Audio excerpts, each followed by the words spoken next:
शून्य परीक्षेत तयारचे स्पर्धक आणि उपस्थित सर्वांना अभिवादन करून मी माझा परिचय देते. मी कदम मृणाली सतीश, इयत्ता 10वी क्रांतीवीर नागनाथ अण्णानाईक प्रौढ विद्यालय नवे जुने खेडची विद्यार्थी.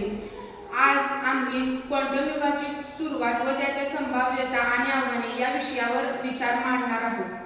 क्वांटम युगाची झाली सुरुवात, मानवाने धरली उत्क्रांतीची वाट. क्वांटम युगाची झाली सुरुवात, मानवाने धरली उत्क्रांतीची वाट. हिमयुग, उष्णता यांचा झाला खेळ. प्रकृतीपुढे मनुष्य आजही थोडा निशब्द ठरेल, आजही थोडा निशब्द ठरेल. क्वांटम युगाची सुरुवात सुमारे 25 लाख वर्षापूर्वी झाली.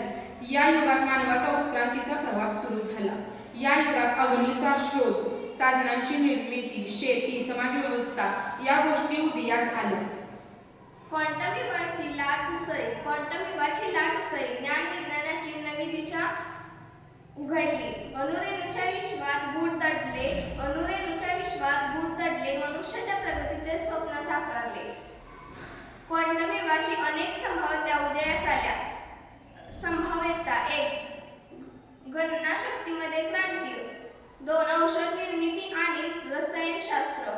3. क्वांटम इंटरनेट आणि सुरक्षित संप्रेषण. 4. संवेदनशील मोजमाप. तसेच क्वांटम युगात अनेक आव्हाने आली. आव्हाने: 1. सुरक्षा आणि गोपनीयता. 2. तांत्रिक ज्ञानाचा अभाव. 3. नोकरी क्षेत्रावर परिणाम. 4. नैतिक आणि कायदेशीर प्रश्न. 5. मानव संसाधन आणि कौशल्याची कमतरता. धन्यवाद. जय हिंद, जय जय.